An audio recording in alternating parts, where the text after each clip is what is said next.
So we've got our fourth area of the five major areas that are principles behind American government. And this one is what we will call separation of powers.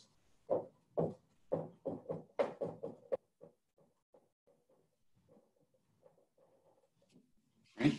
Now, this is closely associated with our fifth term, which is checks and balances, but we'll save that for the next one.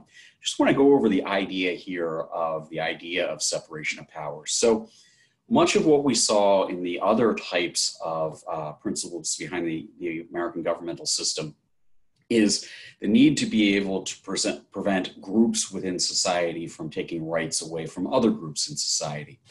However, the principles of federalism, separation of powers, and checks and balances are all designed to be able to limit the power of governments themselves from taking away people's rights.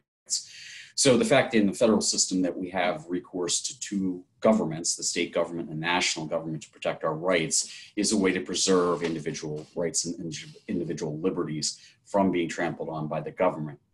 On the other hand, the idea of separation of powers and checks and balances, which are very much intertwined with each other, are also forms of ways in which we divide power at the national level in order to be able to keep any one group within the government from getting too much power. So that, again, is fundamentally a principle behind what the founders were thinking. They wanted to avoid any one group from getting too much power, particularly the legislative branch. So as we well know, there are three separate sets of institutions in the national government. There's the legislative branch, the executive branch, which includes the presidency, and then there's the judiciary. And that's our system of courts within the federal jurisdiction. So the idea here was to divide different competencies up and distribute them over a number of different institutions, so different people were making different types of decisions. So the legislative branch was essentially there in an effort to be able to deliberate over important issues that needed to be solved by the national government. And they would come up with ideas. They'd have the power to be able to spend money and raise money.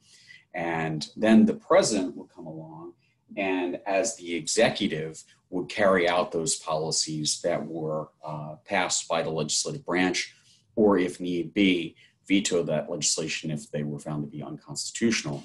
And then, of course, the judiciary would stand in between those branches and have the ability of what we call judicial review, to be able to essentially say to the other branches of government, or even to the state or local governments, that you're violating people's rights under the Constitution, therefore your actions are not acceptable within the confines of the American constitutional system. So we then divide up these powers within these three different institutions and separate them, right? So they're completely separate institutions. Now, the other thing that we talk about here is we didn't just stop with the separation of powers of three different branches of government.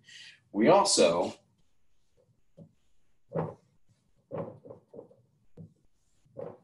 decided to split up the legislative branch in Congress and make that what we call bicameral.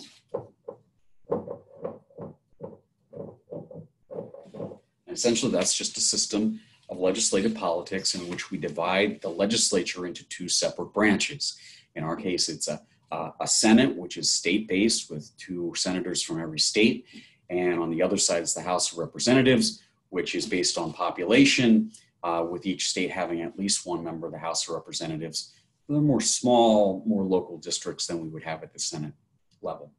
Now, as we'll see when we take a look at Federalist number 51, it is literally impossible really to be able to completely separate the various three branches of government. They're going to interact. And that's where the checks and the balances come in. So this is just a general overview of the separation of powers into three branches, again, to divide power to make sure that no one group has all the power.